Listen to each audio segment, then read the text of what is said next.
Muy buenas noches, espero que se encuentren bien. En esta jornada vamos a estar desarrollando una clase más de la asignatura Psicología Clínica del Adulto, abordando ya la unidad 2, la evaluación clínica. Ustedes deben tener en cuenta la importancia de la entrega de las actividades. Estas en conjunto tienen un peso del 30%, a veces son las que nos salvan de algún 2 y que nos llevan a algún 5 más la entrega puntual, ¿verdad? Es que es muy importante que lo hagamos. Ustedes tienen una fecha límite que pueden ir mirando, no son tan ajustadas para evitar también que se pierda la entrega de algunas tareas, que a veces suele ser un poco complicadito eso. Bueno, más ustedes que tienen semestral, ¿verdad? Entonces tienen muchas asignaturas y que en cada una tienen actividades nuevamente. Vamos a hablar un poco acerca de la evaluación y quiero que ustedes me mencionen en qué consiste la evaluación para Ever y para Tere. Evaluación psicológica, profe. La evaluación en general. Y uno puede empezar con una entrevista, ¿verdad? Para poder ir llenando un cuestionario y depende, ¿verdad? Y explicarle primero al paciente, ¿verdad? Que eso es necesario para que para que se pueda llevar bien su caso, ¿verdad? Tratar de empatía, o sea, de crear ese, ¿cómo es que se llamaba? Rapport. Espera, ese rapport con el paciente, ¿verdad? Entonces, como para después poder usar otras herramientas con él.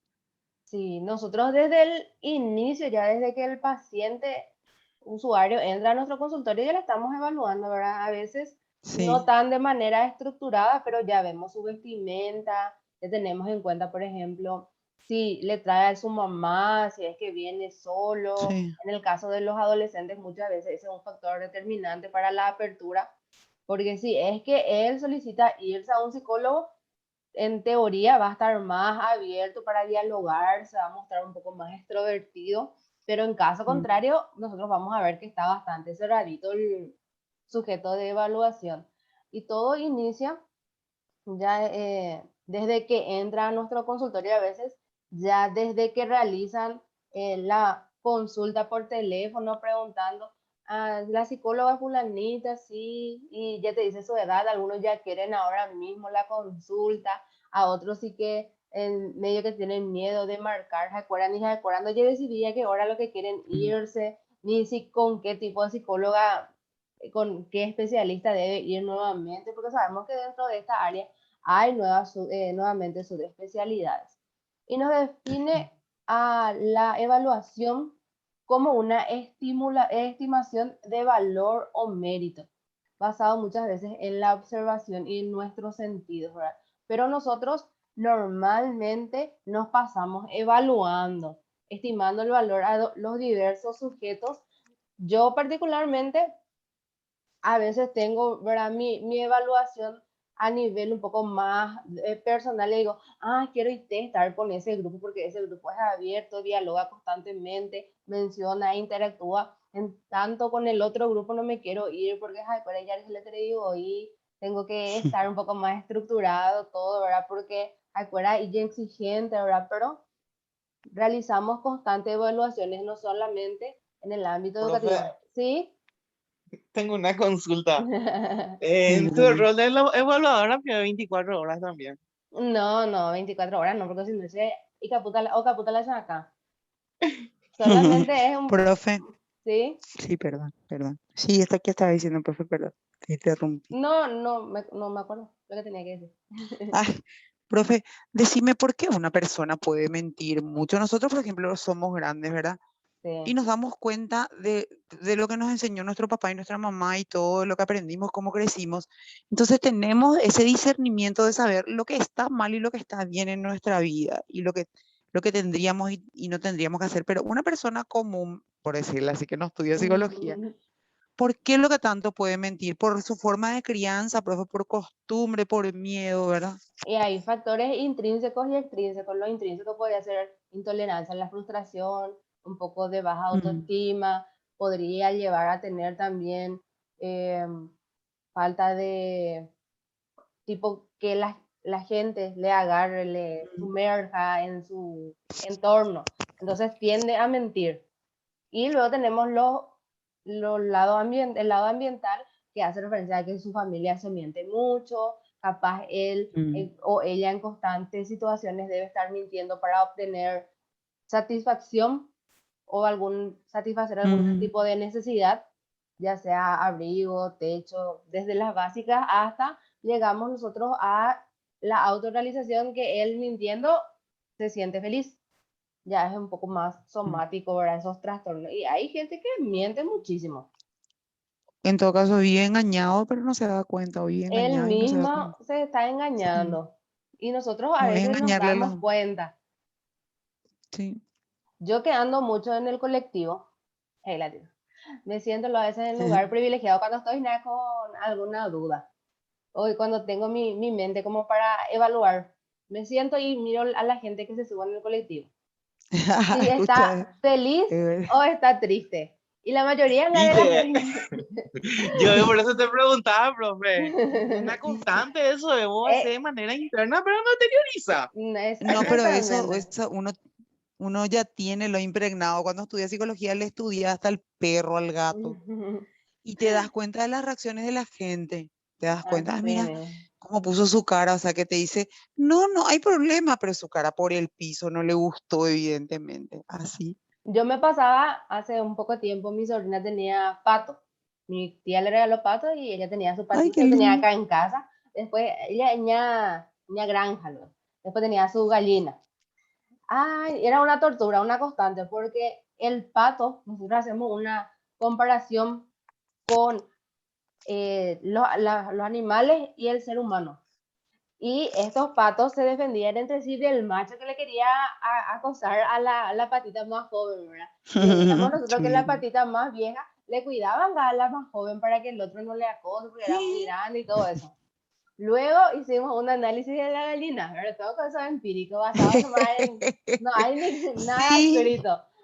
Anotamos, con mi hermana estábamos haciendo una evaluación también del comportamiento similar entre los animales y el ser humano ahora. El ser humano, Había wow. nuevamente un gallo que era uno de los más viejos, que tenía su pareja, que era una de las gallinas viejas también. Pero en Híjole. eso, la gallina estaba clueca y todo ese proceso de estar, no sé Mm. qué, con sus huevos, ¿verdad? Entonces el gallo se pasaba de gallina a gallina, de gallina joven a Viste, diversos tipos. recorno, Dios le recuerda. Y luego ya nacieron todos los pollitos y él nomás ya lo era el papá gallo ejemplar. Y haces una Así se comparación, comportaba, ¿verdad? sí, es un instinto completamente. Y antropológicamente nosotros hacemos una relación también, que el ser humano no es monógamo, tiende a tener sus diversas aventurillas de aquí para allá. Tienen que leer ¿Verdad? ustedes. Es Sí, la naturaleza, Dígamo, ¿verdad? profe, digamia total, ¿verdad, sí. profe? Sí, Es sí. un monógamo selectivo y por temporadas. Supongamos que tiene episodios Ay, de joder. fidelidad, que está con su pareja, etcétera, etcétera. Ustedes pueden leer en diversos materiales hablando de la monogamia y la poligamia, pero en su instinto está que tiene que interactuar con otras personas para procrear la especie y que nosotros sigamos existiendo, Sí, ¿verdad? Porque si con una pareja nomás constantemente el ser humano, que también no es un animal, está interactuando, capaz la especie no se pueda procrear. claro, profe, pero ese es un fenómeno que se da luego, que de repente, inclusive así, en una fiesta o en un lugar, no solo una fiesta, va llegando un hombre, ¿verdad? Y siempre mira a ver cuál es la mujer que más la atrae. Y supuestamente, ¿verdad?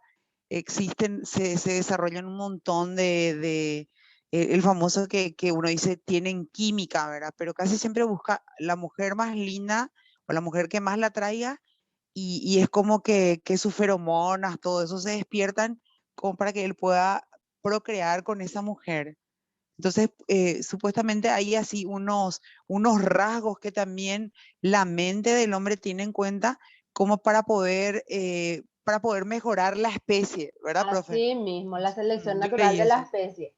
Por Sí, ejemplo, en las mujeres, ¿qué es lo que se busca? Mujeres con caderas anchas y con nalgas medio sí, yo así, leí eso ¿verdad? también.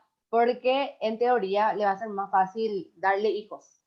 En su inconsciente colectivo está eso. En cuanto a las mujeres, buscan más altos, un poco más grandes que ellas, por Sí, el instinto cierto. a protección, la protección y todo Eso eso te iba a basado preguntar. en la supervivencia del ser humano, ¿verdad?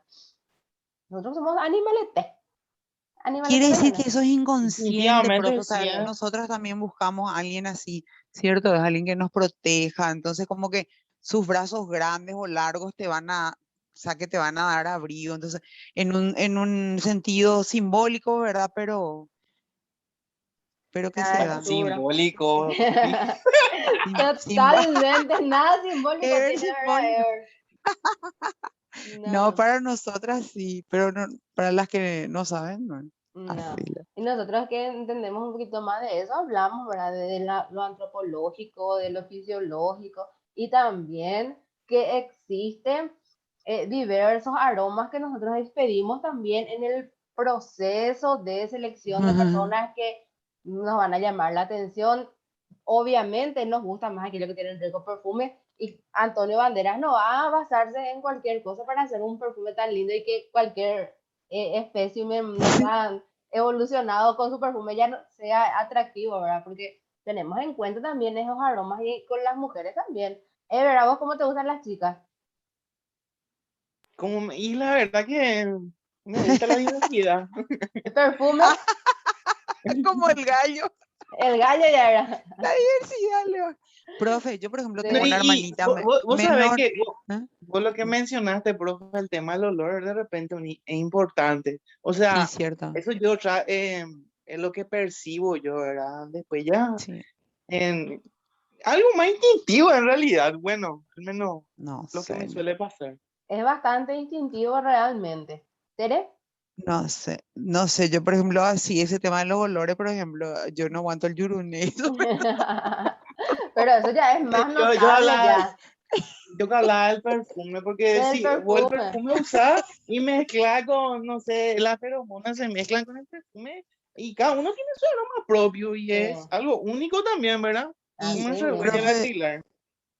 profe, yo por ejemplo tengo una hermanita, o sea, hermanita le dio, ¿verdad? Porque tiene 22 años, va a cumplir 23. Profe, vos sabés, ustedes saben cómo le persiguen los hombres, Dios mío, yo no sé, lindita lo es, Eh, lindita, tiene la nariz respingadita, así. Fuimos mejorándolo la especie por lo visto, pero demasiado le persiguen. Yo le cuido como no sé qué, pero increíble es. Seguro tiene alguna característica antropológica que llama la atención para la procreación. Sí, y tiene las caderas anchas, ¿cierto? Bueno, entonces nosotros nos pasamos la vida realizando estimación de valor y mérito. Eso hace Mm. referencia un poco a la evaluación. En cuanto a la evaluación clínica, hablamos al proceso de recopilar información que será empleada como base para la toma de decisiones por parte del evaluador o por aquellas personas a las que se le comunican los resultados. Hay características, por ejemplo, yo, ya que dijo Ever que yo me paso evaluando, no es que me paso evaluando, ¿verdad? Pero en, me doy cuenta de algunas personas, por acá, por su ojera, Sí, ya sea, esta persona toma mucho, es por el color de piel, esta no persona dormido, sí, no durmió, esta persona capaz por el dedo, es fumadora, tomadora, sí. característica. No quiero decir, pero a veces presupongo, este es psicópata, que tiene características Ah, depresivas. El hablando método de de la eso, observación, ¿eh? profe, Sí. espera, Ana, pues, profe, te quiero, ahora que vos me decís eso, profe, ese video que yo te envié desde el hospital estando con mi papá. Cansadísima salí de la radio y me fui a hacerle guardia hasta las 6 de la mañana y grabé tipo a la madrugada por ahí. Así que, ¿viste el Toma video que te envié mucho, el Tere, último? Pero tranqui. no, no, yo soy re deportista, así lo, pero Sí, demasiado vamos. cansada. Demasiado cansada, ya estaba, profesor. No sé cómo es lo que hablé, así, todo así por lo visto que, pero hice. No, es todo un tema ya. Realmente en el proceso de evaluación, cada día en psicología clínica Sí, van apareciendo nuevos instrumentos para medir diversos factores. Factores de personalidad, de estados de ánimo, procesos mentales diferenciados. Diversas características realmente van apareciendo para que nosotros podamos tener en cuenta. Bueno, dice, las decisiones que se relacionan con la vida cotidiana hasta, vamos a ver un poco, hasta cierto punto también se guían por procesos de evaluación que a menudo no se reconocen, que se asemejan a la evaluación empleada por la psicología clínica. Se nos platica sobre ciertas personas o tenemos oportunidades de conocerlas sin saber nada de ellas de antemano. Luego procesamos e interpretamos los datos que recopilamos acerca de sus antecedentes, actitudes, valores, conductas y características peculiares a la luz de nuestras propias experiencias, normas y marcos de experiencia. Nosotros estábamos hablando con otro grupo que la psicología es una ciencia bastante amplia porque está catalogada entre las empíricas, pero nuevamente como ciencia natural, porque estudia por una parte las características relacionadas a la fisiología, a la biología también del cuerpo humano, cómo nuestras hormonas, nuestros neurotransmisores están ahí interactuando constantemente, y por otro lado es una ciencia social, porque nosotros tenemos en cuenta los factores ambientales del sujeto, tenemos en cuenta cómo él va interactuando con otros grupos y de ahí sacamos toda nuestra recopilación de antecedentes, ¿verdad? Y le evaluamos. Ah, con esta persona yo comparto ciertas características en grupos. Creo que nosotros desarrollamos también juntos algo relacionado a los grupos. Si no me recuerdo, antropología, no me recuerdo qué era, pero hablamos también mucho de grupos. Entonces, mencionamos que tendemos a interactuar con personas con las cuales compartimos determinadas particularidades en un determinado grupo, ¿verdad? Supongamos que en este caso nosotros estamos compartiendo la asignatura de psicología clínica porque a todos nos agrada la psicología. Entonces tenemos ya un punto similar. Las actitudes que vamos desarrollando, compartimos ciertos valores y además la cultura. Capaz a veces nos cuesta más interactuar con aquellas personas que no tienen nuestras mismas patrones de conducta, nuestros mismos patrones de conducta y a veces nuestros mismos pensamientos. Capaz intentamos ser un poco más empáticos, tolerantes, como que somos estudiantes de psicología, como que esto, como que aquello, pero de una u otra manera nos vamos alejando de aquellas personas que no nos gustan tanto sus valores o actitudes, así Sí. también como sus conductas. Estamos en constante evaluación, como mencionó Ever. Las personas nos evalúan y nosotros los evaluamos también a ellos. Nos menciona que la evaluación clínica tiene ciertos componentes, no es que se realiza por realizar nomás, ¿verdad? Tenemos la planeación de los procedimientos para la recolección de datos, recopilación de datos de la evaluación, procesamiento de los datos y formación de hipótesis, elaboración de las imágenes y por último, la comunicación de los datos para la evaluación. Como mencionamos nosotros al inicio, en psicología clínica, la evaluación inicia desde que el sujeto capaz nos llama para solicitar una cita, desde que ingresa. Luego realizamos una entrevista, normalmente dependiendo del caso, una anamnesis o una entrevista semiestructurada con preguntas abiertas o cerradas, dependiendo de cómo sea nuestra intervención. En ese proceso de recopilación de datos, nosotros ya tenemos una idea del sujeto. Tenemos ya sea características en cuanto a estado físico, algunos características familiares, si ha ido a psicólogos con anterioridad, si tiene algún diagnóstico, algún tratamiento relacionado también a enfermedades de salud mental, si ya tuvo algún tratamiento, también muchas veces les preguntamos si es multidisciplinar, si por qué dejó, cómo está su familia actualmente, muchísimas cosas nosotros le preguntamos al individuo. Eso es la primera y la segunda sesión normalmente. De ahí sale una hipótesis. Ah, capaz Tere tiene un trastorno límite de la personalidad, ¿verdad? Por decirlo. O capaz Ever tiene un trastorno obsesivo compulsivo. Ya tengo yo esa hipótesis en cuanto a la recopilación de datos que yo hice mediante mi entrevista. Capaz la persona cuando viene por primera y segunda vez se la pasa llorando en el consultorio mediante una catarsis, pero en ese proceso de llanto nos va comentando cosas y que nosotros como personas que están realizando la evaluación, que seguimos el método científico, vamos anotando y teniendo en cuenta aquellas características más resaltantes. Porque no es que una persona cuando llora siempre llora en el mismo ritmo. Hay situaciones que le generan silencio, otros que más llanto, otros que así que y pues tú ojo y allá. Entonces nosotros tenemos que tener en cuenta esos aspectos Híjole. y luego valorarlos. Hay otras personas que se van al consultorio y que lloran desde el principio hasta el fin. ¿Y qué es lo que nosotros vamos a hacer? Es aguantar su llanto, o sea, no es que aguantar, sino de entender y comprender ese llanto. Posteriormente, capaz en la segunda sesión, ya le preguntamos por qué fue ese llanto, qué es lo que motivó, cuál es el factor desencadenante, si anteriormente ya habías pasado por una situación similar. En el caso de ataques de pánico, le puede dar con nosotros en consultorio.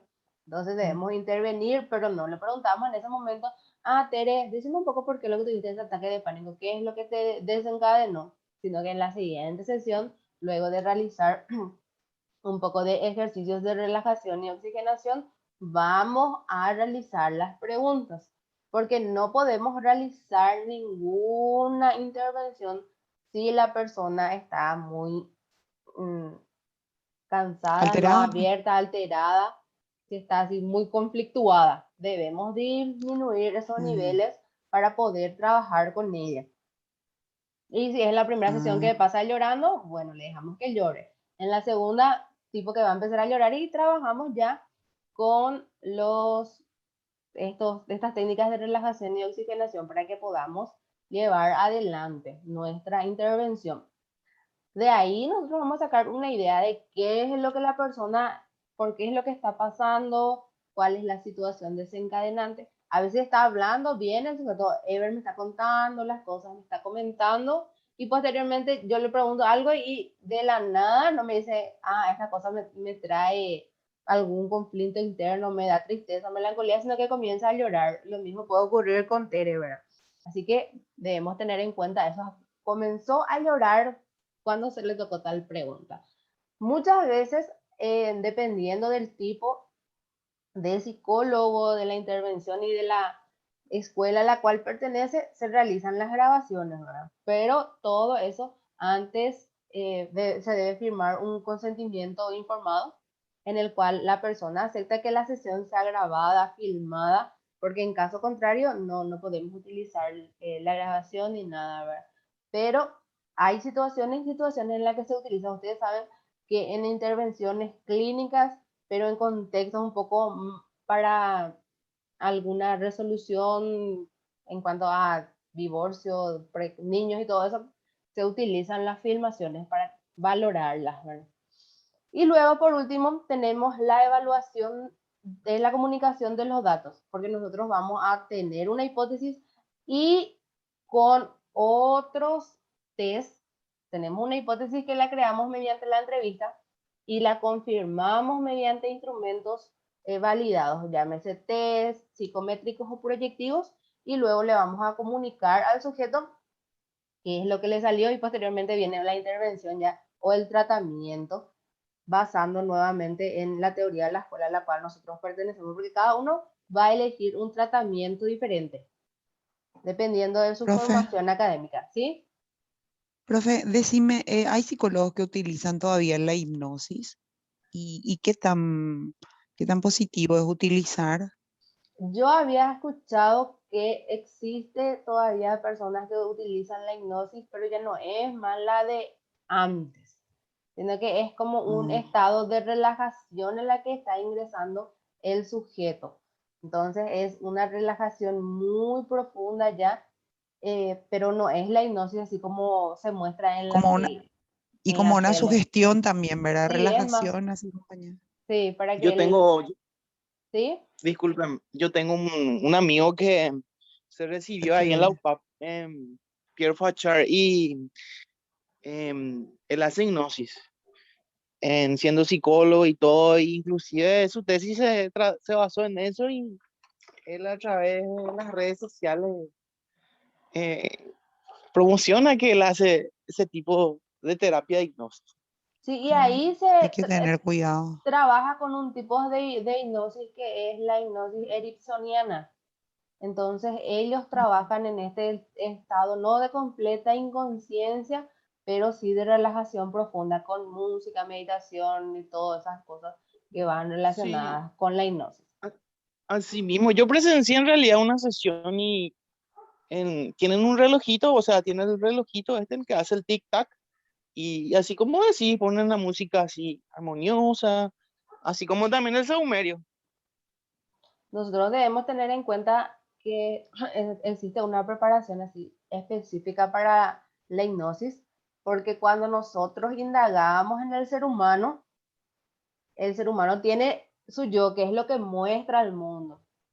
Ujú. Tiene un subconsciente, o sea, un consciente que es lo que él muestra, lo que va realizando, lo que nosotros vemos. Después un subconsciente que es ahí como entramos en una casa y tenemos una escalera para ir al sótano. Y el inconsciente ya es el sótano. Nosotros no podemos entrar al sótano de la gente y hacer todo un zarambí ahí, un desastre, y Ujú. posteriormente salir sin cerrar la puerta, sin ordenar. Entonces, si no manejamos bien el instrumento como hipnosis o el Ujú. psicoanálisis también, no podemos realizar intervenciones de ese tipo.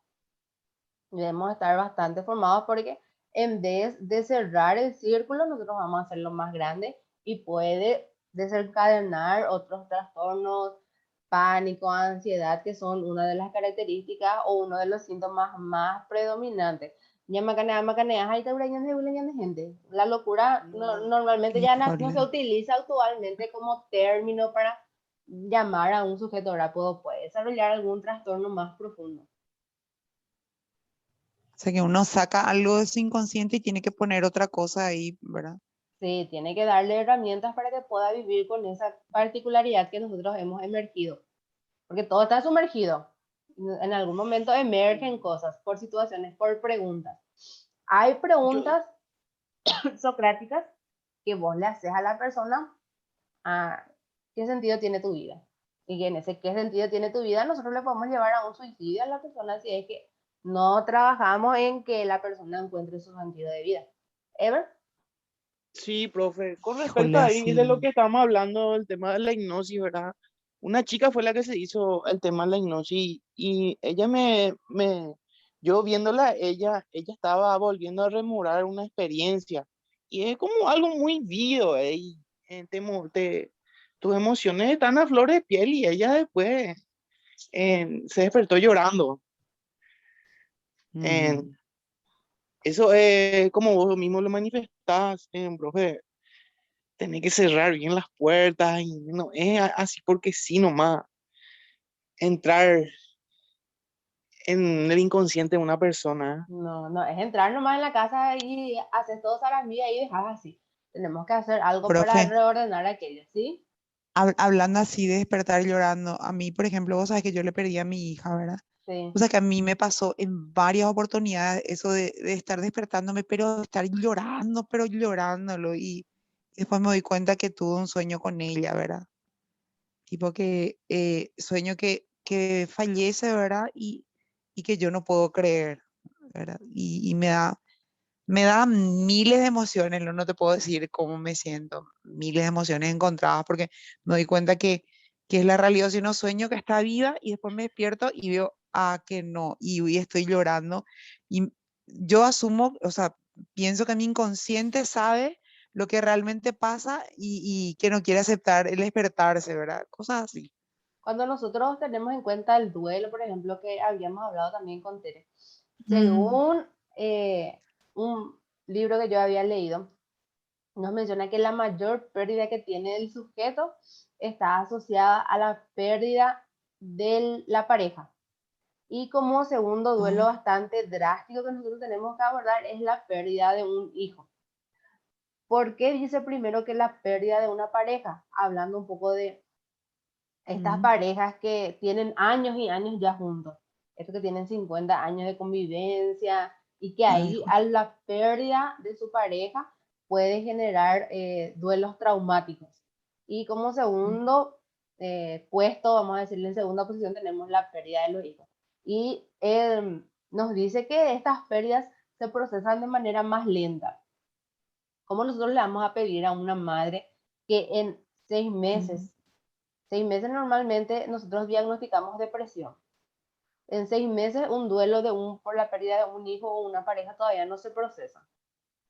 Normalmente 2 años nosotros tenemos que darle al sujeto para hablar de que no tiene un duelo traumático. Nos pasa 2 años, 2 años y medio y nos vuelve a realizar al menos algunas actividades funcionales, ya tenemos que trabajar desde un trastorno de estrés postraumático que puede ser lo que vos estás teniendo, podemos trabajar desde una depresión, la depresión como un síntoma, no como un trastorno, porque a veces no es un trastorno, sino es más como un estado de ánimo constante de melancolía, tristeza. Tenemos que evaluar nuevamente todos esos factores. Pero muchas veces nosotros creemos que las pérdidas se deben solucionar en 6 meses, pero imposible. Muchos libros nos hablan de que las pérdidas deben procesarse en 6 meses, pasado ese periodo ya es considerado como un trastorno. Pero el de ese libro que yo les digo fue el primero que me dijo, 2 años más o menos vamos procesando, pero nunca se puede superar, ¿verdad? En la clase anterior habíamos hablado acerca de las áreas de la psicología. Mencionamos que la psicología tiene como área la evaluación, el tratamiento, la investigación y la enseñanza. En esta jornada nosotros vamos a estar hablando acerca de la evaluación. La evaluación clínica nuevamente tiene unos aspectos a tener en cuenta. La planeación que nosotros habíamos mencionado. Ya vamos a elegir más o menos qué preguntas vamos a tener en cuenta, porque en teoría, cuando nos llaman, ya conocemos vagamente por qué viene su edad. No utilizamos el mismo cuestionario semiestructurado o la misma entrevista con un niño, ni con una mujer, ni con un hombre. Tenemos diversos instrumentos ya preparados, o sea, en nuestra cabeza ya lo estudiamos antes, ya hicimos pequeñas anotaciones, o tenemos propiamente acá ya la hoja que nos va marcando las preguntas que nosotros vamos a realizar. Con la práctica, obviamente, algunas preguntas, alguna estructura ya se nos queda en la cabeza y vamos realizando de esa manera. Luego hablamos un poco de la selección de evaluaciones. Como mencionamos, la primera evaluación que realizamos es la observación, tenemos una hipótesis y posteriormente seleccionamos evaluaciones estandarizadas o proyectivas. Las proyectivas, por ejemplo, son el test de la persona bajo la lluvia, HTP, la pareja, la familia familia en movimiento, familia cinética, el sujeto que está solo y un dibujo libre. También como técnica proyectiva tenemos el Bender clínico y el Rorschach. Y también estas láminas así que se va mostrando al sujeto que es basado en su percepción. Había una lámina que habíamos hecho nosotros en la universidad con nuestra profe en evaluación, creo, que eran para adultos. Pero esas fichas, como mencionamos, te pueden abrir muchísimas cosas profundas y depende del contexto en el cual nosotros estamos desarrollándonos actualmente para que podamos mencionar una historia. Y luego tenemos como meta de evaluación un diagnóstico. Un diagnóstico o una respuesta a todas aquellas suposiciones que nosotros tenemos. Si elegimos bien nuestras herramientas, al menos con 3 ya vamos a tener éxito.